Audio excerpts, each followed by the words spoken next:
Hello students, अस्सलाम वालेकुम। उम्मीद है कि आप लोग सब खैरियत से होंगे। तो मेरा नाम है श्याम गौरी और आज मैं आपको पढ़ाने वाला स्टूडेंट क्लास 11 की मैथमेटिक्स और एक्सरसाइज नंबर 6.8। आप सब जानते होंगे कि मैंने यहाँ इस लेक्चर के ऊपर मतलब इस एक्सरसाइज के ऊपर 2 लेक्चर पहले ही अपलोड कर चुका हूं।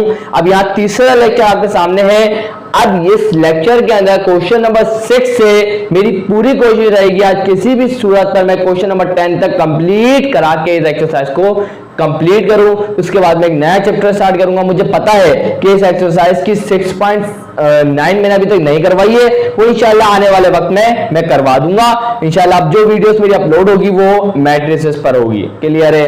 चले अब इस क्वेश्चन में बोल क्या रहा है जरा पढ़ लेते हैं। इसके ऊपर भी गौर कर लेते हैं। लिखा हुआ ये है कि अगर P term of an HP, देखिए HP से हमारे दिमाग में फौरन ख्याल आ जाना चाहिए। क्लियर है कि ये कौन सा एक्सरसाइज से आया? क्वेश्चन 6.8 से आया होगा। P term of an HP is Q। इतनी बात पढ़ी, बस इतनी बात पढ़ने के बाद जो समझ में आया ना वो लिखो। क्या बोला उसने? P टर्म को कैसे लिखूंगा? आप बोलेंगे सर T बना है और उसके साथ लिख दे P। ये क्या कहलाएगा? P term. क्या बोल रहे? क्या है? Q है। इसका मतलब P टर्म बराबर है किसके? Q के बराबर है। आगे पढ़ते हैं। और द Q टर्म को कैसे लिखते हैं? आप बोलेंगे सर T बना है उसके साथ छोटा सा Q लिखे तो ये हो गया Q टर्म। तो Q टर्म क्या है? वो बोल रहा है P है। इसका मतलब क्या होता है? Equal to. तो यहां पे क्या है? P है। Q टर्म किसके बराबर है? P के बराबर है। और वो हमें साबित ये करना है कि जो P प्लस Q टर्म है, P प्लस Q टर्म मतलब मुराद क्या है? T बना है। लिखें क्या? P plus Q।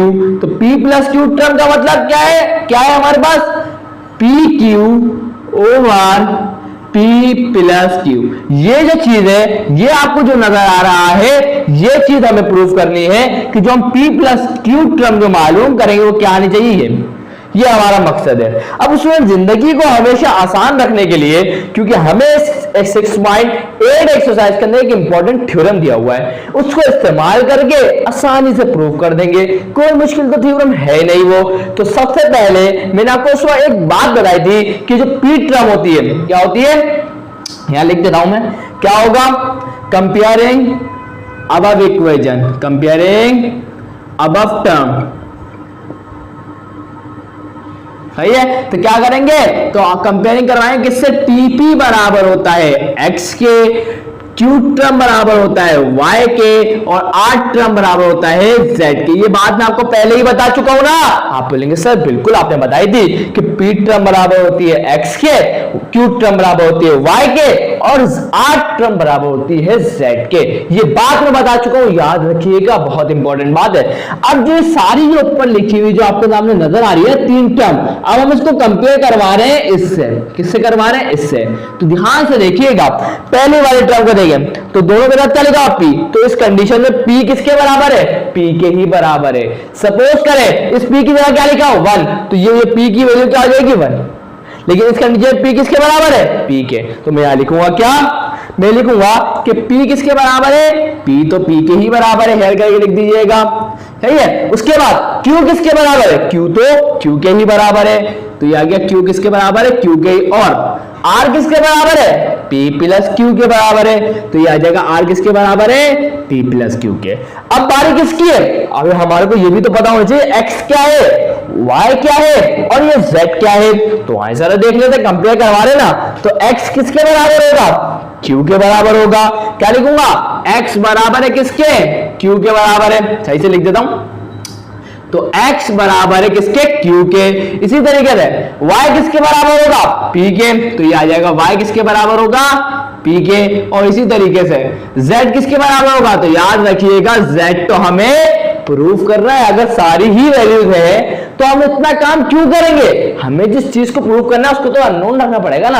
हमें प्रूफ क्या करना है? ये चीज। तो ये चीज हमें अभी नहीं पता, अभी हमें नहीं पता। हम पूरा सॉल्व करने के बाद जो Z की वैल्यू आएगी, अगर वो यही आती है तो इसका मतलब ये जो बात इन्होंने करा था वो सही है, साबित कर देंगे इस तरीके से। क्लियर है? अब वक्त आ चुका है स्टूडेंट, हमारे पास जो अननोन होते हैं थ्योरम के अंदर वो हमें पता चल चुके हैं। अब थ्योरम को अप्लाई कर देते हैं। तो आप ये क्या लिखेंगे? आप लिखेंगे by using an important theorem. ये आप लिखेंगे, टाइम वेस्ट नहीं करना चाहता इसलिए मैं नहीं लिख रहा। आप क्या लिखेंगे? By using an important theorem. चले, क्या था वो? 1/x, 1/y, 1/z, इसके बाद क्या था? p q r और आता 1 1 1 और किसके बराबर होता है? Equal to 0। क्लियर है? चले वैल्यूज को पुट करने फटाफट। 1/x, x किसके बराबर है? आए जरा देख लेते हैं। x तो q के बराबर है तो q लिख देता हूं। उसके बाद y किसके बराबर है? y तो p के बराबर है, लिख देता हूं। उसके बाद 1/z, z की वैल्यू हमें नहीं पता, फाइंड आउट करनी है।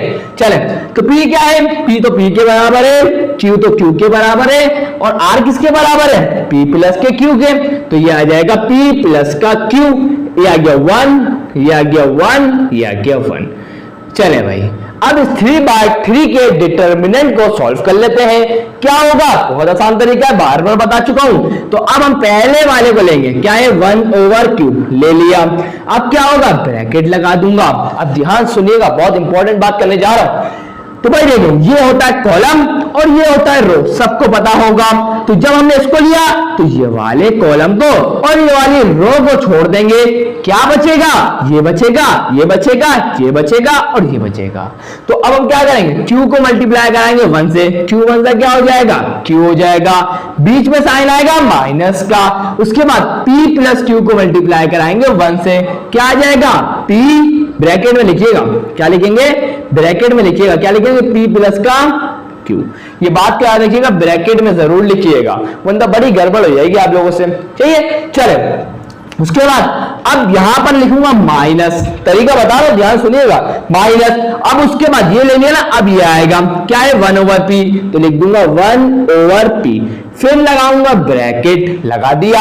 अब इसके कॉलम को और इसकी रो को छोड़े तो क्या बचेगा? ये और ये, तो p1 ये हो जाएगा p, फिर आएगा माइनस बीच में। उसके बाद p plus q multiply by 1, क्या होगा? ब्रैकेट लगा के। स्टूडेंट्स इस बात का ख्याल रखिएगा, ब्रैकेट नहीं हटना चाहिए, तो ये हो जाएगा p प्लस q।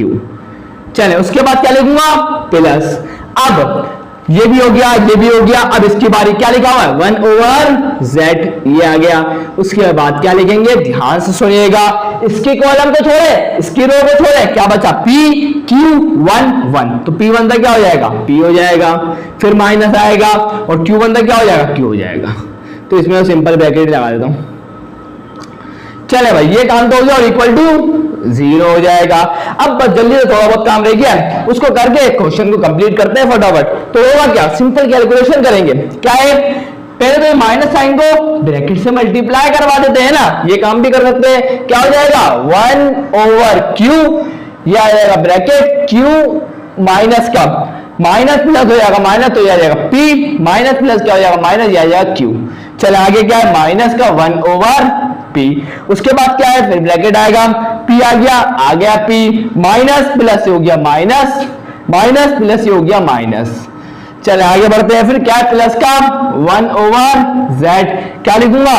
ये तो p माइनस का q है, इसके अंदर कोई गड़बड़ नहीं करनी है। चले भाई देखिए क्या कर रहा है, आप बोलेंगे सर प्लस का q माइनस का q कैंसिल, प्लस का p माइनस का p कैंसिल, बस आसान सा काम करना था।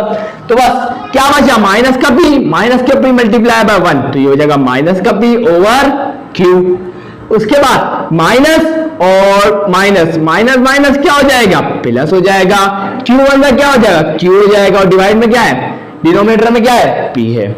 आगे बढ़ते हैं, p माइनस q1 का, जाहिर सी बात है p माइनस q ही आएगा और डिनोमिनेटर में क्या है? z equal to 0। अब अपने दिमाग में बात को बिल्कुल क्लियर रखिएगा, हमें मालूम क्या कर रहा है? हमें मालूम करना है z को। क्लियर है? चले, अब यहां अगर आप देखें तो हमें एलसीएम लेने की जरूरत पड़ रही है। क्या मतलब एलसीएम? तो भाई देखिए, हमें एलसीएम करना ही होता है, तीनों का डिनोमिनेटर सेम करना है। तो ध्यान से देखिएगा, अगर मैं आपसे पूछूं, चलो मैं आसान वाला काम ये करता हूं, आसान वाला काम ये करता हूं, ये माइनस का p ओवर q है, इसको इक्वल टू दूसरी साइड भेज देता हूं, तो क्या ये q ओवर p बच जाएगा, प्लस का p माइनस का q over z equal to, और ये आ जाएगा p ओवर q। चलिए ये आसानी से लिखा, क्योंकि दो जो टर्म होती है उनका एलसीएम लेना ज्यादा आसान होता है as compared to 3 terms, that's why, इसलिए मैंने उसको वहां भेज दिया। चलिए आप देखिएगा क्या होगा, सिंपल तरीका बता रहा हूं। मैं अगर पूछूं कि इसके पास क्या कमी है, आप बोलेंगे सर ये पी है, इसके पास जेड नहीं है, ये बोलेंगे, आप बोलेंगे सर बिल्कुल सही बात है, इसके पास जेड नहीं है तो जेड यहां ऊपर भी मल्टीप्लाई करूंगा और नीचे भी मल्टीप्लाई करूंगा। अब मैं यहां आ जाता हूं, अब मैं आपसे पूछता हूं कि स्टूडेंट्स कि यहां इसके बाद पी है, आप बोलेंगे सर नहीं, तो इसको पी से भी मल्टीप्लाई करूंगा, ऊपर भी क्या करूंगा, पी से मल्टीप्लाई कर दूंगा। बस आसान सा तरीका था, बता दिया। अब क्या फायदा हुआ, ये हो जाएगा क्यू जेड, ये हो जाएगा divide by P Z plus का पी मल्टीप्लाई किससे हो रहा है, पी माइनस के, क्यू से डिनोमिनेटर में क्या हो जाएगा, पी जेड। अब मुझे पता है कि दोनों का डिनोमिनेटर सेम हो गया, मतलब एलसीएम कंप्लीट हो गया, बस ये हो गया हमारा काम, ये करना होता है हमारे को। तो जब डिनोमिनेटर सेम हो गया, एक दफा लिख दूंगा किसको, पी जेड को, और ऊपर क्या बचा, क्यू जेड प्लस, ये आ गया प्लस पी पी का क्या हो जाएगा, पी स्क्वायर प्लस माइनस क्या हो जाएगा, minus P multiply bye Q हो जाएगा पी क्यू। क्लियर है, और यहाँ पे क्या है, पी ओवर क्यू। चले इतनी बात तो क्लियर हुई। अब ये हमारा मकसद क्या था, जेड, हमारा मकसद क्या है, जेड। चले होगा क्या, ये पी जेड यहाँ डिवाइड में है, इक्वल टू दूसरी साइड आके पी से मल्टीप्लाई होगा, और ये क्यू यहाँ डिवाइड में है, इक्वल टू दूसरी साइड आके पूरी टर्म से मल्टीप्लाई होगा। क्लियर है, चले तो क्यू आगे इधर मल्टीप्लाई होगा, तो क्यू ये हो जाएगा क्यू जेड प्लस का पी स्क्वायर माइनस का पी क्यू और इक्वल टू पी मल्टीप्लाई होगा किससे, पी जेड से। देखिए मैं बहुत डिटेल में आपको जानबूझ के पढ़ा रहा हूं, क्योंकि मुझे बहुत स्टूडेंट्स पता है कि उनकी कैलकुलेशन में बड़ी प्रॉब्लम होती है, और उनको समझने में अगर डिटेल में ना पढ़ाया जाए तो उनको बड़ी मुश्किलात का सामना करना पड़ता है। मुझे पता है बहुत सारे ऐसे स्टूडेंट्स हैं जिनको बेसिक कैलकुलेशन आती है, वो स्किप करते हैं, क्योंकि जब उनको आता था वो क्यों देखेंगे। क्लियर, चलिए जल्दी से देख लेते हैं। क्यू को मल्टीप्लाई करा रहे सबसे, तो ये हो जाएगा क्यू मल्टीप्लाई बाय क्यू क्या हो जाएगा, क्यू स्क्वायर जेड, उसके बाद प्लस प्लस क्या होगा, plus Q multiply by P square क्या हो जाएगा, Q P square plus minus minus Q multiply by P Q हो जाएगा पी क्यू स्क्वायर। सिंपल सी कैलकुलेशन कर दी, P multiply by P Z क्या हो जाएगा, पी स्क्वायर जेड। सिंपल सी बात है, बेसिस सेम पावर ऐड, ये भी पी है ये भी पी है, तो इसलिए पावर ऐड कर दी। चले अब आगे देख लेते हैं, फटाफट जेड को मालूम कर लेते हैं। तो यहां देखिएगा स्टूडेंट्स, ये हमारे पास आ रहा है क्यू स्क्वायर, ये हमारे पास है क्यू, और यहां पर जेड वाली को टर्म को ना अलग कर देते हैं, क्या करते हैं, जेड वालों को अलग रखते हैं। तो क्या हो जाएगा, ये बचेगा क्यू पी स्क्वायर माइनस का P Q square equal to P square Z, ये प्लस क्या इधर क्या होगा, माइनस का क्यू स्क्वायर जेड। अब इन दोनों में से जेड को कॉमन ले लेते हैं, तो मैं कहा करूं थोड़ा सा रफ करना पड़ेगा स्टूडेंट मेरे को, तो ये मैं रजिस्टर रफ कर देता हूं, आप लोग ले लें, स्क्रीनशॉट ले लिया, चले मैं आपको आगे करवा रहा हूं, फटाफट देख लीजिएगा, बस एंड होने वाला है, बहुत टाइम लग गया। चले क्या होगा, यहां से अगर देखें तो कुछ कॉमन तो नहीं आ रहा, क्यों आ सकते हैं, तो, लेकिन यहां पर देख लेते हैं क्या हमें प्रूफ क्या करना है, ये चलो वो तो देख लेते हैं अभी। क्या ले, क्यू को मैंने कॉमन लिया और पी को भी मैंने कॉमन लिया, तो क्या बचेगा, एक क्यू आ गया और एक पी आ गया, तो ये क्या बचेगा, यहां पे बचेगा पी और माइनस आएगा, उसके बाद यहां से भी अब यहां पे पी का हो चुका काम और क्यू, तो यहां बचेगा क्यू। क्या किया मैं अभी आपको समझा देता हूं, 2 मिनट रुक जाए, बस कॉमन लिया मैंने, कोई मुश्किल काम नहीं किया। आगे देखे जरा, अब यहां से जेड को कॉमन निकाल लें, तो जब जेड कॉमन आएगा तो क्या बचेगा अंदर, यहां बचेगा पी स्क्वायर माइनस का क्यू स्क्वायर।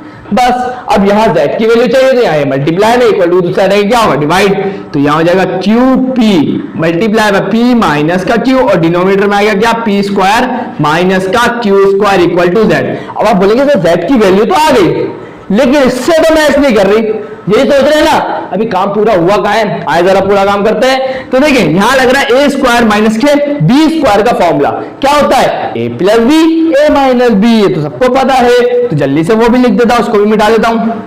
तो देखिएगा बहुत आसान सा काम कर लेते हैं, क्या होगा, Q B multiply by P minus का क्यू एंड डिनोमिनेटर में ए स्क्वायर माइनस का बी स्क्वायर का फॉर्मूला लगा रहा हूं, क्या होता है, P प्लस का Q और P माइनस का Q equal to Z। P minus के Q से P माइनस का Q हो गया कैंसल, तो हमारे पास Z की जो वैल्यू आएगी वो क्या होगी, PQ divided by P plus का Q। अब जरा मैच करें इस वैल्यू को, क्या ये मैच कर रही जो हमारी वैल्यू थी, बिल्कुल PQ आ रहा है P प्लस Q आ रहा है, इसका मतलब हमने इस तरीके से साबित कर दिया कि जब हम p प्लस क्यू टर्म लेंगे तो वो ये आने वाला है। सो स्टूडेंट्स, यहाँ जाके क्वेश्चन कंप्लीट होता है। इंशाल्लाह कोई गड़बड़ नहीं होगी। और मैंने आपको एक जगह बोला था कि मैं आपको समझाऊं कॉमन कैसे लिया। तो सिंपल सी बात है, अगर आपको देखना है कि आपने कॉमन सही लिया है या नहीं, बहुत आसान सी बात है। इस जो बाहर लिखा हुआ है ना QP, इसको मल्टीप्लाई कराएं एक दफा P से, उसके बाद एक दफा मल्टीप्लाई कराएं Q से, और वापस अगर ये चीज आ जाती है इसका मतलब कॉमन सही लिया है बस। और आपको कॉमन लेने का मतलब क्या होता है, जो चीज माइनस से पहले और माइनस के बाद, या प्लस से पहले या प्लस के बाद, जो भी चीज सेम होती है उसको निकालते हैं बाहर। मैंने देखा यहाँ P है, यहाँ भी P है, यहाँ Q है, यहाँ भी Q है, तो इसलिए मैंने PQ को कॉमन निकाल लिया, बस सिंपल सी बात थी। तो यहाँ जाके आपको इंशाल्लाह सारी कंफ्यूजन दूर हो गई होगी। अगर अभी भी कोई कंफ्यूजन है तो मैं आपको सजेशन ये दूंगा कि स्टूडेंट्स एक दफा खुद इस सवाल को करने की कोशिश करें। इंशाल्लाह जहां भी मसला हुआ होगा इंशाल्लाह आपको सारी कंफ्यूजन ऑटोमेटिकली दूर होगी। वरना आप मुझसे व्हाट्सएप पे कांटेक्ट कर सकते हैं, इंशाल्लाह आपको मैं रिप्लाई जरूर दूंगा। तो बढ़ते हैं अब स्टूडेंट नेक्स्ट क्वेश्चन की तरफ। सो यहाँ मैंने ले लिया स्टूडेंट क्वेश्चन नंबर 8 को, क्योंकि क्वेश्चन नंबर 7 आप लोगों के लिए स्टूडेंट होमवर्क है, बिल्कुल same as it is question number 6 की तरह है। मैं तो बोलता हूं कि क्वेश्चन नंबर 7 क्वेश्चन नंबर 6 के मुकाबले में आसान है, उसकी कैलकुलेशन क्लियर है, वो आप खुद ही करिएगा, क्योंकि मैंने आपको क्वेश्चन नंबर 6 बहुत डिटेल में करवा दिया है। इंशाल्लाह क्वेश्चन नंबर 7 जस्ट 2 मिनट में कर लेंगे, मुझे उम्मीद है आप लोगों से। चलें आगे बढ़ते हैं क्वेश्चन नंबर 8 के अंदर। तो क्वेश्चन नंबर 8 में लिखा हुआ है if the roots of an equation, अगर ये जो आप देखें, जो आपके सामने एक इक्वेशन है, कैसे पता चला? आप बोलेंगे सर इसके अंदर वेरिएबल आ रहे हैं, ये जो x है वो वेरिएबल है, क्लियर है। अब अगर इस इक्वेशन पे गौर करें तो आपको कौन सी इक्वेशन नजर आ रही है? क्या ये एक लीनियर इक्वेशन है? आप बोलेंगे सर नहीं, क्योंकि यहां तो x की पावर 2 है, स्क्वायर है, तो इसका मतलब क्या है, जो डिग्री होती है जब 2 कब होती है, क्वाड्रेटिक इक्वेशन की होती है। इसका मतलब ये क्या है, एक क्वाड्रेटिक इक्वेशन है। ये हमारे दिमाग में क्लियर हो चुका है। और साथ साथ ये बोल रहा है कि R इक्वल, इसके रूट्स, इस इक्वेशन के रूट्स क्या है, इक्वल है। ये तो नेचर ऑफ रूट बता रहा है, और ये हमने कहां पढ़ा था, चैप्टर नंबर 3 इक्वेशंस के अंदर पढ़ा था, 3.5 एक्सरसाइज में नेचर ऑफ द रूट्स पढ़ा था ना। और नेचर ऑफ द रूट्स कब इक्वल होते हैं? आप बोलेंगे सर जब डिस्क्रिमिनेंट क्या हो, 0 हो। इसका मतलब यहां पर हम डिस्क्रिमिनेंट फॉर्मूला का यूज करेंगे, क्लियर है। और हमें साबित ये करना है कि जो ए बी सी क्या ये HP में है भी या नहीं, बस इतना सा काम है। ये जो यहाँ A आ रहा है, या जो B आ रहा है, या जो C आ रहा है, क्या ये HP में है, ये हमें साबित करके बता देना है, बस क्लियर है। बहुत आसान सा काम है, जल्दी से शुरू करते हैं। लिखेंगे क्या, टू प्रूफ, साबित करने के लिए क्या, since A B C R in HP, हमें गिवन क्या है, दिया क्या गया है। आप बोलेंगे सर ये इक्वेशन दी गई है और साथ ये बोला गया है इसके रूट्स क्या है, इक्वल। तो हम ये लिख देते हैं, गिवन क्या है, हमें दिया हुआ है A B माइनस का C X स्क्वायर प्लस का B C माइनस का A इंटू X प्लस का C A माइनस का B equal to 0, R equal, ये हमें क्या है, गिवन है। और हमें ये भी पता है कि डिस्क्रिमिनेंट क्या होगा, 0 होगा। किसके लिए, फॉर इक्वल रूट्स, किसके लिए, फॉर इक्वल रूट्स। चले ये बात भी क्लियर है। तो हेयर क्या लिखेंगे, साथ में आप ये करिएगा, एक मिनट रुक जाए बस। इस डिस्क्रिमिनेंट फॉर्मूला को आप लिखिएगा, लेकिन अभी नहीं। क्या करें, सबसे पहले इस इक्वेशन के अंदर से ए बी सी को निकाल लेते हैं। क्या कर रहे हैं, इस इक्वेशन में से ए बी सी को निकाल लेते हैं। पता है ना कैसे निकालते हैं, याद होना चाहिए बिल्कुल आप लोगों को, ठीक है। ए क्या होता है, एक्स स्क्वायर के साथ लिखा गया कोफिशिएंट क्या है, ए बी माइनस का सी है। एक्स के साथ लिखा हुआ कोफिशिएंट क्या होता है, बी। तो हमारे पास बी क्या आ जाएगा, बी हमारे पास आ जाएगा स्टूडेंट बी सी माइनस का ए, बी सी माइनस का ए। और सी क्या होता है, सी तो वो होता है जो हमारे पास सिंपल लिखा हुआ होता है, क्या है, सी ए माइनस का बी। ये हमारे पास आ चुका है स्टूडेंट्स। इक्वेशन को देख के हमने A B C find out कर लिया। अब डिस्क्रिमिनेंट क्या लिखेंगे कि डिस्क्रिमिनेंट क्या होगा, 0 होगा। किसके लिए, for equal roots, for equal roots. चले डिस्क्रिमिनेंट फॉर्मूला क्या था? आप बोलेंगे सर बिल्कुल आसान था, b equal to B square minus का 4ac, यही था ना? आप बोलेंगे सर बिल्कुल यही था। डिस्क्रिमिनेंट क्या है? 0 है। b क्या है? अभी तो निकाला। चलो मैं आपको इस तरीके से लिख के दिखाता हूं, इस डिस्क्रिमिनेंट फॉर्मूला को इस तरीके से लिख के दिखाता हूं। देखिए बी स्क्वायर माइनस का 4ac, कोई फर्क नहीं है। सिर्फ मैंने क्या किया, क्योंकि मुझे खुद नजर आ रहा है कि यहाँ स्मॉल बी पहले से ही दिया हुआ है, तो मैं उसको भी अगर एबीसी स्मॉल में लिख दूं तो फर्क करना मुश्किल हो जाएगा, इसलिए कैपिटल से करा था। तो यहां भी इस फॉर्मूले में कैपिटल से लिख दूंगा, कोई मसला नहीं है। चले, बी की वैल्यू क्या थी? बी आ गया बी सी माइनस का ए, और इसके ऊपर क्या है? स्क्वायर, तो ये आ गया क्या? स्क्वायर आ गया। फिर माइनस, ये आ गया 4। ए क्या है? ए हमने देखा था ए बी माइनस का सी है, क्या है? इसको मल्टीप्लाई करवा देते हैं। ए मल्टीप्लाई बी क्या होगा? ए बी माइनस का ए मल्टीप्लाई सी क्या होगा? ए सी। क्लियर है? और सी क्या है? आइए जरा देखते हैं क्या है ये रहा सी की वैल्यू क्या है? सी मल्टीप्लाई बाय ए क्या होगा? सी ए माइनस का सी मल्टीप्लाई बाय बी क्या होगा? C B. चले भाई, ये हो गया 4ac। अब बस सॉल्व करते जाना है हमारे को, और कोई मुश्किल बात तो है नहीं। इसके अंदर क्या हो जाएगा? स्क्वायर है ना, चले b के ऊपर स्क्वायर आ जाएगा और c माइनस ए के ऊपर b आ जाएगा एक होल स्क्वायर। उसके बाद माइनस, अब ये दोनों ब्रैकेट को आपस में मल्टीप्लाई करवा देते हैं, क्या होगा? A B multiply by A C क्या हो जाएगा? A square B C. उसके बाद ए बी देखिए प्लस माइनस क्या होगा? Minus A B multiply by C B क्या होगा? A B square C. उसके बाद माइनस प्लस क्या होगा? Minus A C multiply by C A क्या हो जाएगा? A square C square. उसके बाद माइनस माइनस क्या हो जाएगा? Plus A C multiply by C B क्या हो जाएगा? A B C square. कोई मुश्किल बात ना। आपको एक बात फिर क्लियर कर देता हूं, आपने कभी पढ़ा होगा कि ए स्क्वायर इंटू ए क्या होता है? ए क्यू। क्यों? जब बेसिस सेम होती है, मल्टीप्लीकेशन की बात कर रहा हूं, जब बेसिस सेम होती है, बेस क्या होती है? ये चीज, तो बेसिस सेम है तो बेस को एक दफा लिखेंगे, मल्टीप्लाई में पावर ऐड करेंगे। इसकी पावर क्या थी? 2 और इसकी पावर क्या थी? 1, तो 2 + 1 क्या हो जाएगा? 3 हो जाएगा। क्लियर है? तो इस तरीके से मल्टीप्लिकेशन में कर रहे होते हैं, तो मैंने भी यही करा यहां पर, बेसिस सेम थी, उनकी पावर ऐड करके रख दी, बस सिंपल सी कैलकुलेशन थी, मैंने कर दी। चले भाई, ये होने के बाद क्या करेंगे? सिंपल सी बात है, यहाँ a माइनस बी के होल स्क्वायर का फॉर्मूला खुल रहा है, तो खोले ना, किसका इंतजार कर रहे हैं? तो मैं लिख देता हूं कि a माइनस बी के होल स्क्वायर का फॉर्मूला क्या होता है? a स्क्वायर माइनस का 2ab प्लस का b स्क्वायर।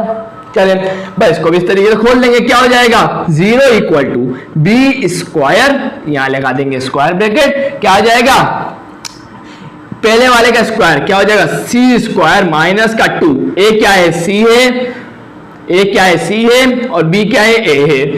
फिर प्लस आएगा बी का स्क्वायर मतलब ए का स्क्वायर। खोल दिया, आगे बढ़ते हैं। देखिए इस कंडीशन में ए ये था और बी ये था, बस ए का स्क्वायर मतलब सी का स्क्वायर, फिर क्या था? माइनस आ गया, माइनस फिर क्या था? 2 आ गया। अब इस कंडीशन में क्या था? सी आ गया, बी क्या था? ए आ गया, फिर प्लस आ गया, बी क्या था? ये था ए, तो ए का स्क्वायर, बस सिंपल सी बात थी। चलें आगे बढ़ते हैं।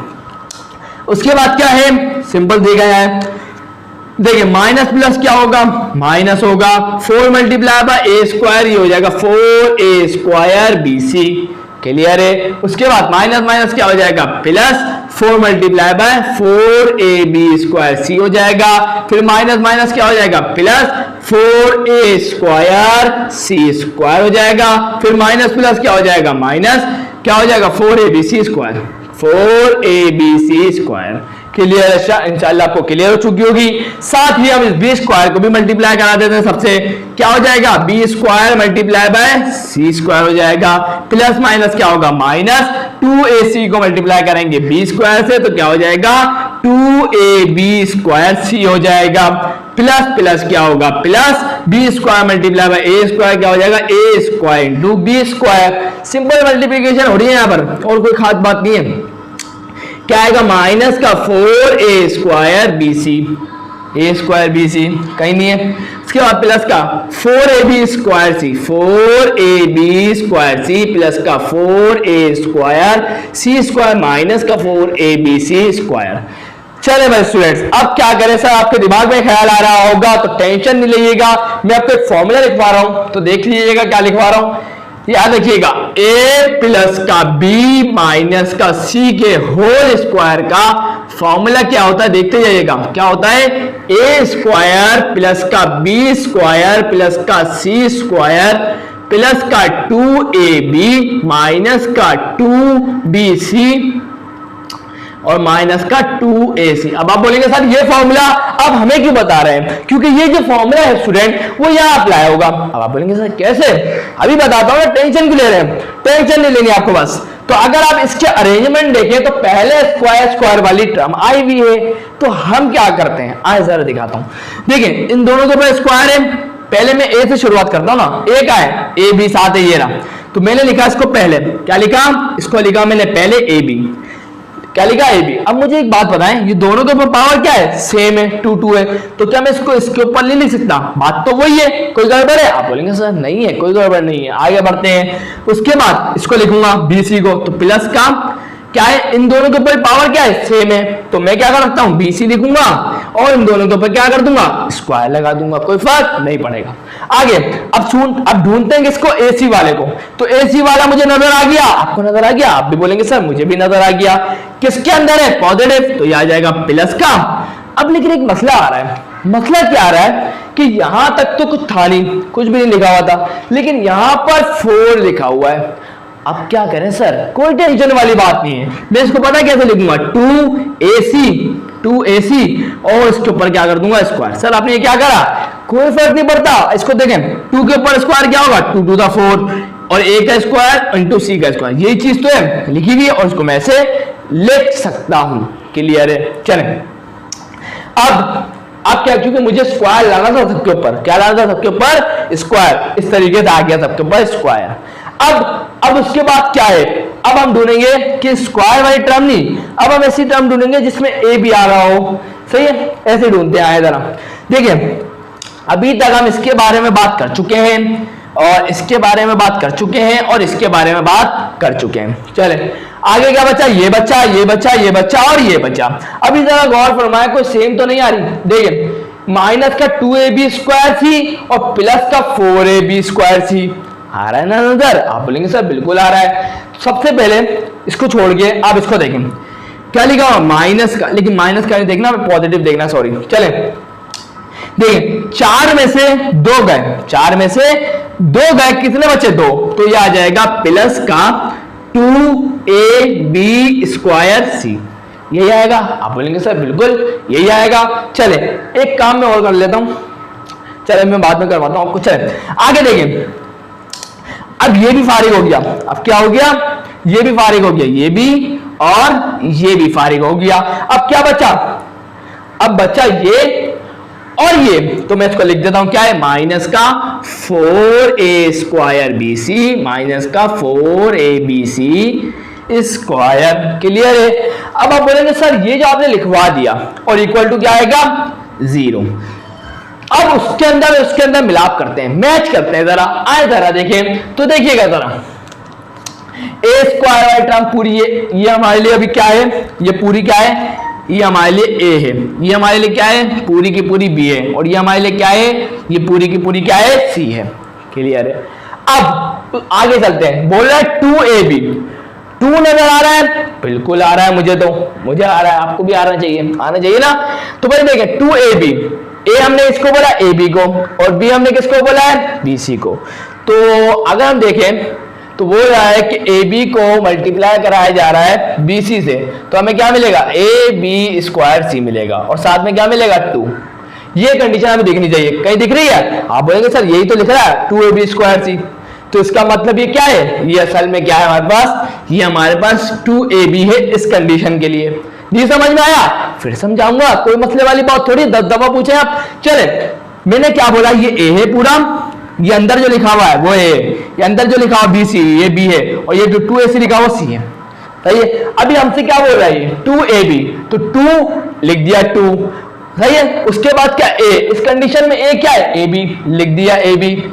उसके बाद बोला बी, बी क्या है, बी सी। तो इन दोनों को मल्टीप्लाई करवाया तो मुझे क्या मिला, ए बी स्क्वायर सी, और साथ में 2 भी तो था ना यहाँ पर, यह आ गया। इस तरीके से ये हमारे पास 2ab वाली टर्म बन गई। आगे बढ़ते हैं। उसके बाद क्या है, गौर दोहराता हूं, लिखा हुआ है 2bc, तो मैंने लिखा 2b क्या है इस कंडीशन के लिए, आप बोलेंगे सर bc, तो मैंने लिखा bc। उसके बाद इस कंडीशन के लिए ये c लिखा हुआ, c क्या है 2ac, तो मैंने लिखा 2ac। क्लियर है। अब क्या होगा, सिंपल सी बात, 2 2 का क्या हो जाएगा 4 हो गया, a आ जाएगा, b आ जाएगा, और c सीधा क्या हो जाएगा c स्क्वायर। क्या ये कहीं लिखा हुआ है, आप बोलेंगे सर लिखा हुआ, कहां लिखा हुआ है, ये रहा। तो इसको पहले लिखना है मुझे, किसको लिखना है, इस चीज को पहले लिखना है मुझे। क्या लिखूंगा, माइनस का 4abc स्क्वायर, और बाकी आखिरी में क्या बचा, माइनस का 4a स्क्वायर bc। चल इसको भी चेक करा देता हूं। चले भाई, यहां तक का मसला खत्म हो गया। आगे बढ़ते हैं, क्या है, माइनस का 2ac है ना। अब देखेंगे 2 a क्या है इस कंडीशन के लिए, ab आ गया, ab फिर मल्टीप्लाई है किससे कराएंगे, c, c क्या है 2ac, ये आ गया 2ac। तो 2 2 का क्या हो जाएगा 4, a मल्टीप्लाई बाय a क्या हो जाएगा a square, b multiply by c। तो ये हमें कहां दिख रहा है, ये रहा। इसका मतलब अब ये जो चीज हमें सामने नजर आ रही है ये पूरे फॉर्मूले के मुताबिक है, और ये किसके बराबर है फॉर्मूले के मुताबिक, a प्लस का b माइनस का c। तो बस अब हम इस चीज को किसके बराबर रख सकते हैं, इसके बराबर रख सकते हैं। तो आए जरा, इतनी बात मेरे करने का वजह ये थी ताकि आपकी सारी कंफ्यूजन में दूर करूं। मैं चाहता जल्दी से करा देता, लेकिन फायदा नहीं है ना, अगर आपको ही समझ में नहीं आ रहा जिसको मैं समझा रहा हूं तो फायदा क्या पढ़ाने का मेरा। क्लियर है। अब इंशाअल्लाह सारी बातें क्लियर हो चुकी होंगी। अगर अभी भी कंफ्यूजन तो फिर रिपीट करें, फिर पीछे करें, फिर देखें, ताकि आपकी बात क्लियर हो, और पेंसिल को भी हाथ में होनी चाहिए ताकि समझ में आए हर चीज। चले, बदल गया। अब ये किसके बराबर है, a प्लस का b माइनस का c के। क्लियर है। अब इसके अंदर a क्या था, ये तो मैं लिखूंगा ab, आ गया ab, फिर प्लस b क्या था इस कंडीशन के लिए bc, तो ये आ गया bc। उसके बाद माइनस का c इस कंडीशन के लिए क्या था 2ac, तो ये आ गया 2ac। चलो भाई, उसके बाद इसके ऊपर क्या जाएगा, square equal to 0, equal to 0। Square हटेगा, 0 के ऊपर रूट आएगा, और 0 के ऊपर रूट आना मतलब 0 ही हुआ। स्क्वायर हटेगा, 0 के ऊपर रूट आएगा, और 0 के ऊपर रूट आएगा, वो बात एक ही है, 0 के ऊपर रूट 0 ही होता है। तो हमारे पास क्या आ जाएगा, ab प्लस का bc माइनस का 2ac बराबर आ जाएगा किसके, 0 के। क्लियर है। या आसान जबान में अगर बात करूं तो अगर हमें स्क्वायर हटाना है तो दोनों तरफ रूट लाना पड़ेगा, बस। चले, क्या होगा, मैं इन दोनों में से b को कॉमन निकालूंगा तो क्या बचेगा, a प्लस का c, और ये इक्वल टू दूसरी साइड जाएगा, क्या हो जाएगा 2ac। तो b किसके बराबर आ जाएगा, b बराबर आ जाएगा 2ac divided by a plus का c। अगर आप ये गौर करें, अगर आप इस पे ऊपर गौर करें, ये क्या चक्कर है यार, ये क्या चक्कर है। आप बोलेंगे सर ये तो हार्मोनिक मीन निकल के आ गया। क्या आ गया, हार्मोनिक मीन। फॉर्मूला भूल गया क्या, हार्मोनिक मीन का फॉर्मूला नहीं बताया था आपको कि HM बराबर होता है किसके, 2ab divided by a plus का b। यही बताया था ना। आप बोलेंगे सर बिल्कुल यही बताया था। अब आप बोलेंगे सर यहाँ c लिखा हुआ b नहीं लिखा हुआ, इससे कोई फर्क नहीं पड़ता स्टूडेंट। देखना ये कि इस बार HM किसके बराबर आ रहा है, b के। तो हम बोलेंगे ये जो b है वो HM है, b क्या है, HM है किसके दरमियान का, a और c के, according to the given condition a, b, c। अगर हम इस कंडीशन के हिसाब से भी देखें, ये हमारा a हो गया, ये हमारा b, और बीच में क्या आ गया, हार्मोनिक मीन। तो b क्या है, a और c के दरमियान का क्या है, हार्मोनिक मीन है। तो इसका मतलब ये हार्मोनिक प्रोग्रेशन में हो गए, और हार्मोनिक प्रोग्रेशन में है मतलब HV में है। तो इसका मतलब ABC, इससे हमने प्रूव कर दिया। क्या लिखेंगे, मैं लिखूंगा या ये मिटा रहा हूं मैं, सही है, देखते जाइएगा क्या लिखेंगे आप, लिखेंगे, लिखना है आपको, भूलिएगा नहीं लिखना, क्या लिखेंगे देखते जाइएगा। लिखेंगे B is the HM between, B is the HM between A and C। अगर आप मेरी सारी वीडियो अगर शुरू से देख रहे हैं स्टूडेंट्स, तो मुझे नहीं लगता अगर यहाँ कंफ्यूजन होनी चाहिए आपको। ये भी बोलता हूं पूरी वीडियो सही से देखा करें, ताकि मैं आपको जो कॉन्सेप्ट देता हूं उस वक्त वो बहुत इंपॉर्टेंट होता है। चलें, हमने क्या लिख दिया, बी क्या है, एच एम है, किसका, किसके दरमियान का, ए और सी के दरमियान में। क्लियर है। और इस तरीके से देयरफॉर लिहाजा देयरफॉर का क्या मतलब होगा, लिहाजा A comma B comma C are in H P. बस हमारा काम होता है कंप्लीट। मुश्किल खत्म, टेंशन खत्म। यहां जाके क्वेश्चन हो गया कंप्लीट। या क्वेश्चन नंबर 8 हमने कंप्लीट कर लिया। अब 2 रिमेनिंग क्वेश्चंस रह गए हैं, अब उनको भी कंप्लीट करके ये एक्सरसाइज को कर देंगे फिनिश। चलें तो बढ़ते हैं नेक्स्ट क्वेश्चन की तरफ। तो यहां स्टूडेंट अब आप लोगों के सामने आ चुका है क्वेश्चन नंबर 9। जरा पढ़ लेते हैं क्या लिखा हुआ है। बहुत ज्यादा इंपॉर्टेंट क्वेश्चन है, एमसीक्यूज में तो बहुत ज्यादा पूछा जाता है ये क्वेश्चन, तो इसलिए बोल रहा हूं मैं। देखिए मैं एमसीक्यूज कवर करवाता हूं, रुक जाए 1 मिनट के लिए, पहले पढ़ लेते सवाल। लिखा हुआ क्या है, बोलना क्या जा रहे हैं, समझाना क्या चाह रहे हैं वो समझ लें पहले, उसके बाद find the value of N so that का मतलब सबको पता होगा, ताकि ये जो आपको दिया गया है ये क्या बन जाए, ये जो चीज आपको दी गई है ये क्या बन जाए, एचएम बन जाए। क्या बन जाए, हार्मोनिक मीन बन जाए। किसके दरमियान में, ए और बी के दरमियान में। अब ये जो सवाल है वो इस तरीके से भी पूछा जा सकता है कि may become the M arithmetic mean between A and B. ये सवाल इस तरीके से भी पूछा जा सकता है, may become the GM between A and B. तो सर सबका करने का तरीका क्या एक ही होगा, बिल्कुल करेक्ट स्टूडेंट, सबका करने का तरीका सेम है। सबसे पहले तो मैं आपको यह बात बता दूं कि अर्थमेटिक मीन जो होता है उसके लिए n की वैल्यू क्या होगी, तो याद रखिएगा अर्थमेटिक मीन के लिए n की वैल्यू क्या होगी, 0 होगी। और ज्योमेट्रिक मीन के लिए n की वैल्यू क्या होगी, ज्योमेट्रिक मीन के लिए n की वैल्यू होगी माइनस का हाफ। और एचएम के लिए वैल्यू क्या होगी, n इक्वल टू माइनस का 1। क्लियर है, समथिंग इतनी होगी 1 होगी, वैसे -1 ही होगी। चले तो अभी हम वैसे भी निकालने जा रहे हैं, वो कंफर्म हो जाएगा, बाकी अभी देख लेते हैं। तो सबका करने का तरीका क्या है, एक ही है। तो याद रखिएगा अगर इसको हमें इस एक्सप्रेशन को हमें पी के लिए बनाना है तो क्या होगा, इसमें एन की वैल्यू क्या रखेंगे, 1 रखेंगे, सॉरी 0 रखेंगे। और अगर हमें इसको क्या बनाना है, जीएम बनाना है ए और बी के दरमियान का, तो एन की वैल्यू क्या रखेंगे, माइनस का हाफ। आप वेरिफिकेशन कर सकते हैं। वेरिफिकेशन का मतलब क्या है कि अर्थमेटिक मीन का जो फॉर्मूला है वो आ जाना चाहिए इसमें एन की वैल्यू डालने के बाद, और इसमें जब एन की वैल्यू माइनस हाफ डालें तो ज्योमेट्रिक मीन का अर्थमेटिक मीन आ जाना ज्योमेट्रिक मीन आ जाना चाहिए वाला फॉर्मूला। और इसी तरीके से हम एन की वैल्यू क्या रखें, -1, तो ये किसके दरमियान का आ जाना चाहिए, हमारे पास एच एम आ जाना चाहिए। क्लियर है, वो भी मैं वेरिफिकेशन भी करवा दूंगा, कैसे करते हैं उसकी टेंशन अभी ना ले, अभी सवाल पे फोकस कर ले थोड़ी देर के लिए। चलें जल्दी से देख लीजिएगा स्टूडेंट्स, क्या कर रहा है तू, फाइंड क्या करना है, एन की वैल्यू करनी है। गिवन क्या है, गिवन तो हमें ये दिया हुआ है, और ये जो चीज है हमें क्या बोला गया है, ये एचएम बनाना है ना, असल में क्या है एचएम ही तो गिवन है फिर ये, क्योंकि हमें तो इसको एचएम ही बनाना है ना, तो ये एचएम की ही बराबर होगा। क्लियर, हार्मोनिक मीन ही होगा।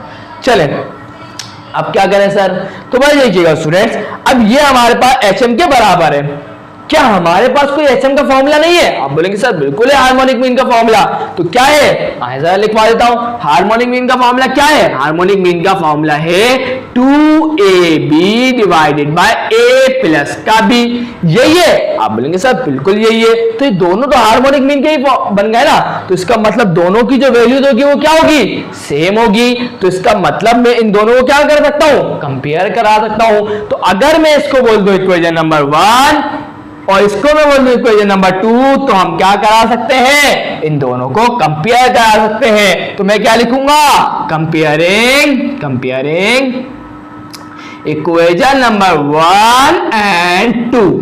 चले भाई, कंपेयर का मतलब क्या है, दोनों को एक दूसरे की साइड लिख देंगे। क्या मतलब कि 2ab divided by a plus का b बराबर होगा किसके, a की पावर n प्लस का 1 प्लस b की पावर n प्लस का 1 डिवाइडेड बाय a की पावर n प्लस b की पावर n, ये मतलब हुआ।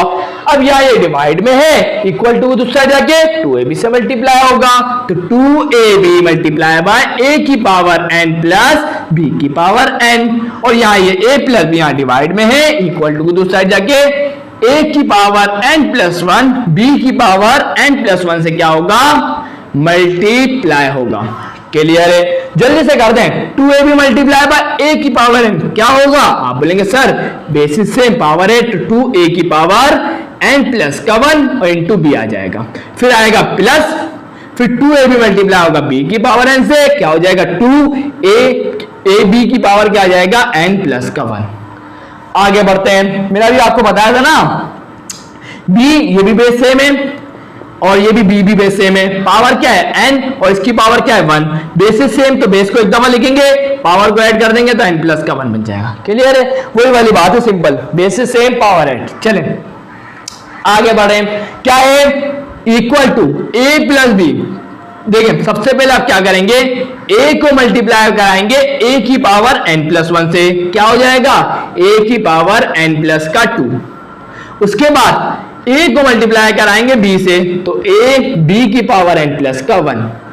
उसके बाद b को मल्टीप्लाई कराएंगे a की पावर n+1 से, उसके बाद b को मल्टीप्लाई कराएंगे b की पावर n+1 से तो ये हो जाएगा n+2, क्योंकि बेसिस सेम पावर है, वही वाली बात है। चले होने के बाद अब क्या करें सर, कोई मुश्किल नहीं है, अब सोचना ये स्टूडेंट कहां a की पावर n+1 लिखा हुआ है, तो आप बोलेंगे सर ये रहा, तो ये प्लस का है, इधर आके क्या होगा माइनस का, ब्रैकेट से लिख देता हूं, क्या लिखूंगा 2a की पावर n+1b, ये प्लस का है, इधर आके क्या होगा माइनस का a की पावर n+1b। उसके बाद प्लस क्या लिखा हुआ 2ab की पावर n+1। अब धूने कहां लिखा हुआ, ये रहा a की सॉरी b की पावर n+1, ये रहा लिखा हुआ, इसकी प्लस का है, इधर आके क्या होगा माइनस का, इक्वल टू यहां क्या बचा, ये भी आ गया ये भी आ गया, यहां क्या बचा a की पावर n+2 प्लस b की पावर n+2। क्लियर है? क्या होगा, दो में से एक गया, दो में से एक गया तो एक ही बचेगा ना, तो क्या लिखूंगा a की पावर n+1b, और यहां भी दो में से एक गया, क्या बचेगा एक b की power n+1 equal to a की पावर n+2 प्लस b की पावर n+2। क्लियर है? अब क्या करें सर, कोई मुश्किल नहीं है, a वालों को एक जगह कर लेते हैं, b वालों को एक जगह कर लेते हैं। तो यहां पर अब क्या करेंगे स्टूडेंट्स कि यहां पर ये प्लस का a की पावर n+1 का b है तो उसको इधर ले जाएंगे और इसको इधर ले आएंगे, तो ये प्लस का इधर आके क्या होगा, सबसे पहले इसको लिखूंगा a b की पावर n+1, ये माइनस आगे हो जाएगा b n की पावर प्लस का b की पावर n+2 इक्वल टू यहाँ पे क्या लिखा हुआ a की पावर n+2, ये प्लस का इधर आके क्या होगा माइनस का a की पावर n+1 इंटू b। अब क्या करेंगे, इनमें से दोनों में से b की पावर n+1 को कॉमन निकालेंगे तो क्या बचेगा a माइनस का b। उसके बाद इक्वल टू इसमें से निकालेंगे a की पावर n+1 को कॉमन तो यहां बचेगा a माइनस का b। क्लियर है? तो मैं आपको एक बार फिर बताता हूं क्या हुआ, तो देख लीजिएगा। देखिए b की पावर n+1 को जब मैं a से मल्टीप्लाई कराता हूं तो क्या आएगा, a b की पावर n+2 n+1 आ जाएगा, ये रहा। उसके बाद प्लस माइनस होगा माइनस, b की पावर n+1 को मल्टीप्लाई कराएं b से, क्या होगा b की power n+1 multiply by b। Basis same power है, बेस को एक दफा लिख दूंगा n+1 और ये वाला +1 क्या हो जाएगा b की पावर n+2, वापस वही चीज आ जाएगी। इसका मतलब गलत कॉमन नहीं लिया, इसी वजह से आप ये भी देख लीजिएगा यही आएगा। अब क्या होगा, यहां पर ये a माइनस का b है, यहां मल्टीप्लाई हो रहा है, इक्वल टू दूसरी साइड क्या होगा डिवाइड, और इसी तरीके से ये a की पावर n+1, या तो आप इसको नीचे ले आए, कोई मसले वाली बात नहीं है। तो इसको आप कैसे लिख सकते हैं, तो देखिएगा ये a माइनस की b को यही रहने दें, ये वाला a माइनस का b इधर आएगा, क्या हो जाएगा a माइनस का b इक्वल टू क्या होगा a की पावर है n+1 डिवाइडेड बाय ये वाला b इधर आ जाएगा, क्या हो जाएगा b की पावर n+1। अब क्या होगा, a माइनस के b से a माइनस का b कैंसिल हो जाएगा, क्या बचेगा 1 इक्वल टू a की पावर डिवाइड बाय b। अब अगर आप गौर करें तो a के ऊपर जो पावर है n+1, वो डिनोमिनेटर में जो b है उसके ऊपर भी जो पावर है वो क्या है n+1, तो मैं इन दोनों के ऊपर ब्रैकेट लगा के पावर एक दफा लिख दूंगा n+1।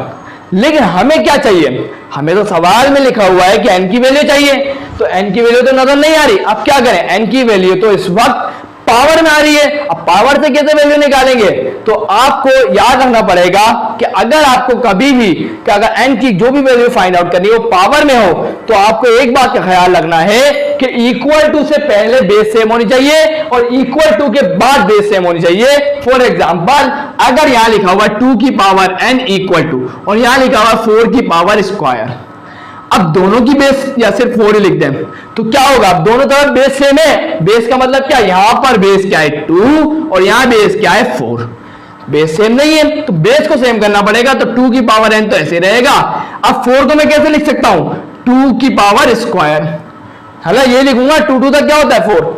अब क्या होगा कि यहां पर दोनों की बेस सेम हो गई तो इनकी पावर को इक्वल रख सकते हैं, तो इस तरीके से n की वैल्यू क्या आ जाएगी 2। तो सेम आपको यहां पे भी करना है, लेकिन अब सवाल पैदा ये हो रहा है कि यहां पे ऐसा क्या करें, या तो 1 नजर आ रहा है, तो इस तरीके से आप क्या कर सकते हैं, आप इसको ऐसे लिखें कि a डिवाइडेड बाय b और इसकी power 0 equal to a divided by b की पावर n प्लस का 1। अब अगर आप गौर करें तो इक्वल टू से पहले जो बेस है वो भी a और b है और इक्वल टू के जो बाद बेस है वो भी a और b है, लेकिन इससे फर्क इसलिए नहीं पड़ा क्योंकि मैंने इसके ऊपर पावर क्या रखी है 0। याद रखिएगा, कोई भी वेरिएबल हो और ये कोई भी नंबर हो तो उसकी पावर अगर आप 0 रखते हैं तो सबका आंसर क्या आता है 1 1 1 1। तो इसी तरीके से मैंने इसके ऊपर भी पावर 0 रखी है तो इसका आंसर भी क्या आएगा 1 आएगा।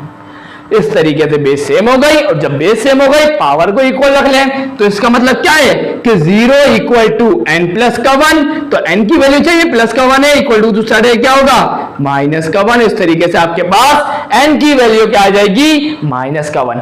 क्या ये जो हमने n की वैल्यू निकाली सही है, इसको प्रूव करना पड़ेगा। तो प्रूव करने के लिए जरूरी नहीं है, आपको प्रूव करने की जरूरत नहीं है, लेकिन मैं आप लोगों के लिए प्रूव करके बता देता हूं।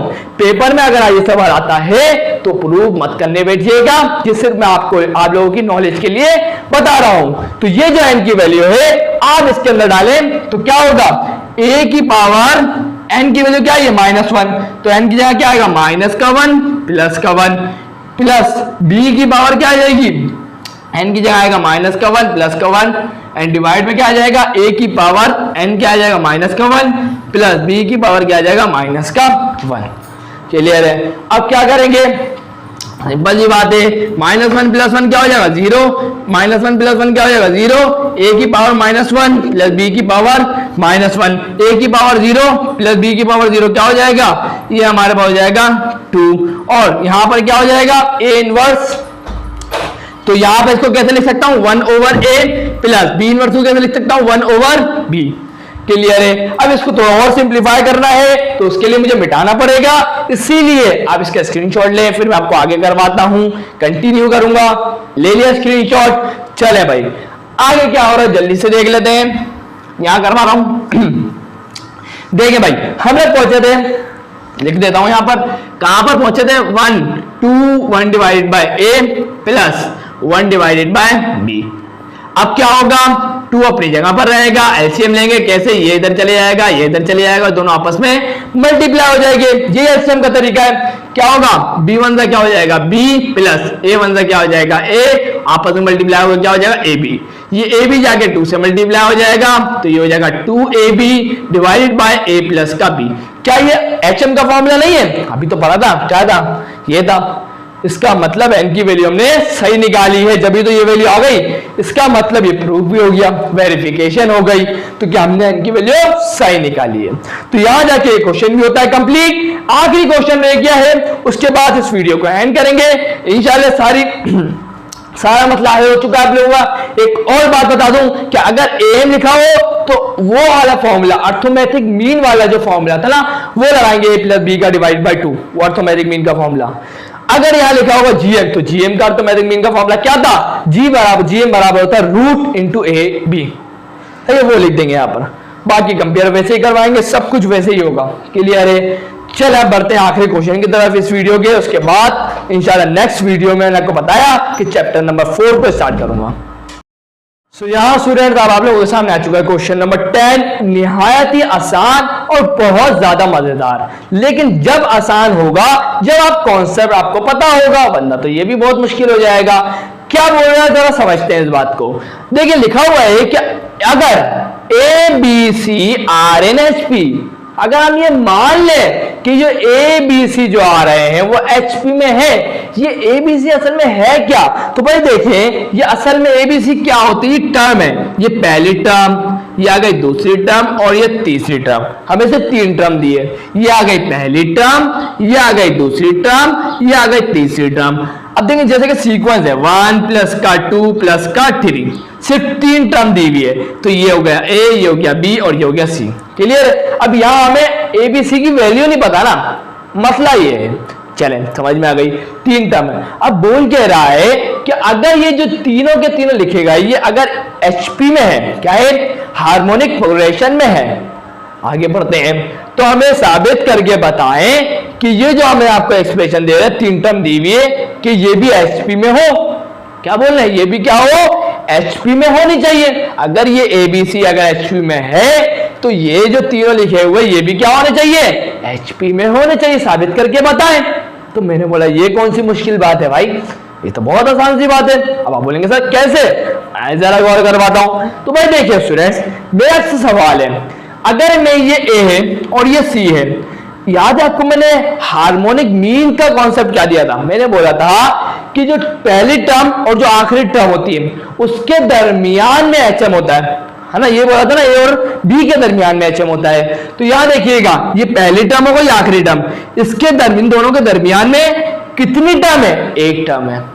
क्या है, एक टर्म है। और इसी को हम क्या बोलेंगे, क्योंकि ये बोल रहा है ये एबीसी जो चल रही है ये तो हार्मोनिक प्रोग्रेशन है, तो ये जो बीच में जो हुआ, ये जो बीच में जो आ रहा है ये क्या होगा, ये तो अगर ये हार्मोनिक प्रोग्रेशन है तो ये होगा एचएम। अगर ये एपी होती तो ये 2 क्या होता, एएम। अगर ये सीक्वेंस, कोई भी सीक्वेंस अगर जीपी होती तो उन दोनों टर्म के दरमियान में जो एक चीज होती वो क्या होती, जीएम। समझे, वो सीक्वेंस के ऊपर डिपेंड करता है। अभी जो इसने हमें सीक्वेंस बताई है वो इसने बोला हार्मोनिक प्रोग्रेशन की सीक्वेंस है। उसकी शुरू की 3 टर्म हमें दी हुई है, पहली टर्म, दूसरी टर्म, तीसरी टर्म। अब मैंने गौर किया कि पहली टर्म, ये लास्ट टर्म, इन दोनों के दरमियान में जो टर्म है वो क्या है, दूसरी टर्म है, वो क्या है, बी। तो इसका मतलब अगर हम देख रहे हैं तो बी क्या है, ए और सी के दरमियान का क्या है, एचएम है, हार्मोनिक मीन है। क्लियर है? अब ये एचपी में है तो ये हार्मोनिक मीन है। अब वो बोल रहा है ये जो तीनों लिखे हुए ये भी एचपी में होने चाहिए, क्योंकि अगर ये एचपी में है हमने मान लिया तो बी एचएम होगा। इसी तरीके ये भी अगर एचपी में है तो ये जो बीच वाला है ये क्या होगा, इन दोनों का क्या होगा, हार्मोनिक मीन होगा। समझ में आई बात कि अगर ये एचपी में होगा तो ये बात तो माननी पड़ेगी ना इसको, क्या बात कि ये जो बीच वाला ये एचएम होगा किसका, ए और बी के दरमियान में। समझ में आई बात, और अच्छे तरीके से क्लियर करेंगे, कोई टेंशन वाली बात नहीं है। तो मैंने लिखा क्या है, since A B C are in HP, A B C क्या है, एचपी में है, तो ये बी क्या होगा, अभी बताया, देन बी क्या होगा, एचएम होगा, हार्मोनिक मीन होगा, किसके दरमियान में, बिटवीन ए एंड सी। लिख दिया मैंने। क्लियर? अब मुझे बताएं कि हार्मोनिक मीन का फॉर्मूला याद है? आप बोलेंगे सर बिल्कुल। तो कैसे लिखूंगा, ये बी क्या है, हार्मोनिक मीन है, और उसका फॉर्मूला क्या था, 2ac divided by a plus का c। ये हमारे पास क्या है, हार्मोनिक मीन का फॉर्मूला आ गया। क्लियर है? चले, क्लियर है। देखिए अभी आप बोलेंगे सर यहाँ आपने फॉर्मूला जो अभी लिखवाया था थोड़ी देर पहले वो तो था 2ab divide by a plus का b, यही बोलेंगे ना? बिल्कुल यही बोलेंगे आप लोग, क्योंकि उस वक्त जब मैं आपको ये फॉर्मूला ड्राइव करवा रहा था उस वक्त मैंने पहली टर्म जो थी उसको a बोला था और जो लास्ट टर्म थी उसको मैंने क्या बोला था, b बोला था। क्लियर? लेकिन अभी इस कंडीशन में लाइन से लिखा हुआ है c लास्ट टर्म बन रही है, तो c जब लास्ट टर्म बन रही है तो ये c हो जाएगा। समझे? तो इसलिए यहां पर इस फॉर्मूले में अभी क्या गया, सी आ गया, इससे कोई फर्क नहीं पड़ता।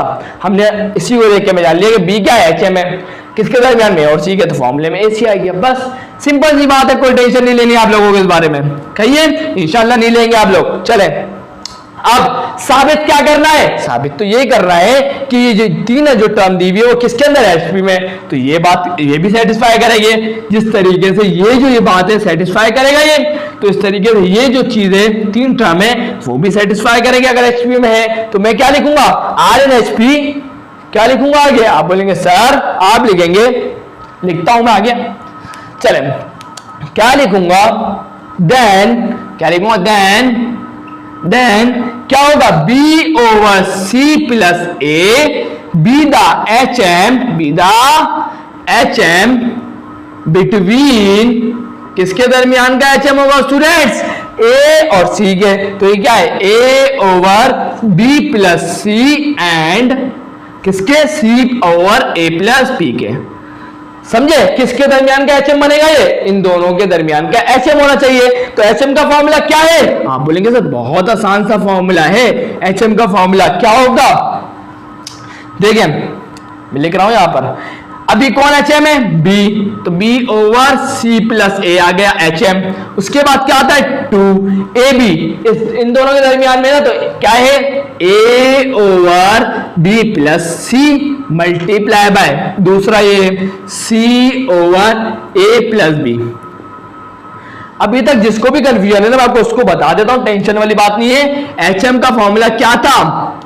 2ab divide by a plus का b, यही था ना, भूल गए क्या? अभी इस वक्त इस कंडीशन के लिए एचएम कौन है? आप बोलेंगे सर ये b ओवर c प्लस है, तो मैंने एचएम की जगह क्या लिखूंगा? ये आ गया। फिर क्या है? इक्वल टू आ गया। फिर क्या है? 2 आ गया। अब जिन दोनों के दरमियान में है वो लिखेंगे ना, इन दोनों के दरमियान में है और इन दोनों का प्रोडक्ट है ए बी, दोनों को मल्टीप्लाई किया जा रहा है, तो इन दोनों को मल्टीप्लाई में लिख दें। उसके बाद a प्लस बी, ए इसको मान लेते हैं ये पूरा a, तो क्या हो जाएगा? a divided by b plus का c। फिर क्या है? प्लस b इसको मान लेते हैं, क्या आएगा? c ओवर a प्लस का b। बस अब इसको सॉल्व कर लेते हैं। तो ये जो पूरा सॉल्व करेंगे ना, ये इसके बराबर आना चाहिए, सही है ना? ये बात का ध्यान रखिएगा। b over c plus a ऐसे ही रखेंगे। इसको सॉल्व करेंगे तो 2ac हो जाएगा, ये हो गया 2ac डिवाइड बाय क्या आएगा? b plus c multiply by a plus b।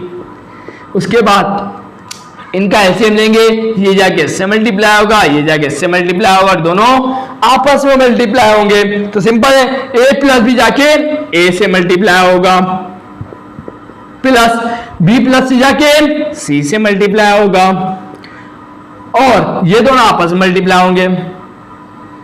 सही है? चलें, तो क्या हो जाएगा? a प्लस बी मल्टीप्लाई किससे होगा? b प्लस c से। क्लियर है? तो क्या होगा? इससे ये कैंसिल हो जाएगा, सेम है ना, कैंसिल हो जाएगा। क्या बचेगा? लिख देता हूं, जल्दी से देखिएगा स्टूडेंट्स। चलें, क्या लिखूंगा? बहुत आसान सी बात लिखूंगा मैं। क्या लिखूंगा? b over c plus a बराबर आएगा किसके? ध्यान सुनिएगा मेरी बात को, अगर ध्यान से मैं दिखाता हूं आपको एक दफा, इस तरीके से भी करके दिखाता हूं। क्या है? b प्लस का c इंटू a प्लस का b। ये मैं जानबूझ के लिख रहा हूं स्टूडेंट्स कि मैंने काट दिया, लेकिन मैं आपको समझाने के लिए कैसे कटा वो समझाने के लिए करवा रहा हूं। तो देखिएगा, ये ऐसे ही है, इससे ये पूरी चीज डिवाइड हो रही है, तो इसको मैं क्या कर रहा हूं? मल्टीप्लाई में ले जा रहा हूं। मल्टीप्लाई में ले आते हैं क्या करते हैं? ये जो चीज है उसको उलट करके लिख दूंगा। अभी ये ऐसे है, सही है, तो यहां पर ये चीज ऊपर आ जाएगी और ये चीज नीचे चली जाएगी। उलट करके लिखूंगा, क्या हो जाएगा? ध्यान से देखिएगा, ये ऊपर आ जाएगा a प्लस का b और क्या है? b प्लस का c। डिवाइड में क्या आ जाएगा? b क्या है? a plus b into c plus आएगा c, इसके बाद क्या है? b प्लस का c। क्लियर है? तो इसी वजह से ये दोनों आपस में कट गए थे, इसी वजह से ये दोनों आपस में कट गए थे यहां पर। क्लियर है? अब क्या बचा? ये देखें, ये वाले से सॉरी ये नहीं कटेगा, अभी नहीं काटिएगा, गलती से भी नहीं काटिएगा। चले आगे बढ़ते हैं। क्या बचा? b over c plus a बराबर आ जाएगा किसके? 2ac डिवाइड में क्या आएगा? a मल्टीप्लाई बाय a, क्या हो जाएगा? a स्क्वायर, प्लस आ गया plus a multiply by b, क्या हो जाएगा? ab, फिर plus c multiply by b, क्या हो जाएगा? cb प्लस का c मल्टीप्लाई बाय c, क्या हो जाएगा? c स्क्वायर हो जाएगा। सो यहां स्टूडेंट्स थोड़ा सोचने के बाद मुझे समझ में आ गया क्या करना क्या है। तो याद रखिएगा इसमें एक एक्स्ट्रा काम आपको करना पड़ेगा, थोड़ा ज्यादा दिमाग आपको यहां लगाना पड़ेगा। जो मैं आपको बता रहा हूं इसके बाद आपको लाजमी से वो दिमाग लगाना पड़ेगा, और वो कैसे लगाएंगे तो वो देख लें जरा। यहां पर आपको पता हमने बोला था कि b किसके बराबर 2ac divide by a plus c के, तो 2ac किसके बराबर होगा, ये डिवाइड में है, वो जाके b से मल्टीप्लाई होगा, तो किसके बराबर आ जाएगा, ba प्लस c किसके बराबर आ जाएगा, 2ac के बराबर आ जाएगा। ऐसा ही है, आप बोलेंगे सर बिल्कुल ऐसा ही है ना, आप बोलेंगे सर है। अब क्या करें, आज जरा गौर करवाता हूं आप लोगों को, आ जाए इधर। अब क्या होगा जरा गौर फरमाए इधर, b divide by c plus का a equal to 2ac divided by a square. अब ध्यान से देखिएगा, इन दोनों में से मैंने निकाला b को कॉमन, निकालने के बाद क्या आया, a प्लस का c स्क्वायर। यहीं से गेम शुरू हो जाता है। क्या 2ac किसके बराबर है, अभी तो देखा हमने 2ac किसके बराबर है, b multiply by a plus का c। तो यहां क्या लिखूंगा, यहां लिखूंगा b multiply by a plus का c, और उसके बाद a स्क्वायर प्लस का b multiply by a plus का c किसके बराबर है, आप बोलेंगे सर 2ac के बराबर है। बिल्कुल, ये आ गया 2ac प्लस का c स्क्वायर। अब अगर आप इसको गौर करें तो ये बनता है a प्लस b के होल स्क्वायर का फॉर्मूला। गौर कर लें, आप खुद बोलेंगे सर बन रहा है, क्लियर है। चलें आगे क्या हो जाएगा, b over c plus a बराबर आ जाएगा किसके, b की power sorry multiply by a plus का c, और यहां क्या लिख दूंगा, a प्लस c के होल स्क्वायर। क्लियर है। क्या होगा, a प्लस c से एक a प्लस c क्या हो जाएगा, कैंसिल हो जाएगा। तो फाइनली हमें क्या मिलेगा, b over c plus a equal to b over c plus a। तो यहां पर अगर आप देखें तो लेफ्ट हैंड साइड बराबर आ गई राइट हैंड साइड के। इसका मतलब क्या है कि ये जो तीनों के तीनों है ये HP में है। यहां जाके क्वेश्चन होता है कंप्लीट। और मैं आपको एक दफा रुक जाए, एक चीज में मैं आपको देख लूं कोई मसला तो नहीं है। चले बस आप क्या लिखेंगे, यहां लिख दीजिएगा प्रूव्ड। क्या लिख देंगे, प्रूव्ड। बस ये हो गया काम कंप्लीट। सो स्टूडेंट्स इंशाल्लाह आपका सारी कंफ्यूजन आपकी दूर हो चुकी होंगी। सवालों के जो आपको कंफ्यूजन थी सारी कंफ्यूजन इंशाल्लाह दूर हो गई होगी इस वीडियो को देखने के बाद। सो स्टूडेंट आज की वीडियो यहीं तक रखते हैं। तो अगर वीडियो अच्छी लगी तो लाइक जरूर करिएगा, चैनल को सब्सक्राइब करके बेल आइकन हिट करके ऑल पे जरूर क्लिक करिएगा ताकि मेरे आने वाले वीडियोस की नोटिफिकेशन आप लोगों को मिल जाए। तो मिलते हैं नेक्स्ट वीडियो में, तब तक के लिए अल्लाह हाफिज।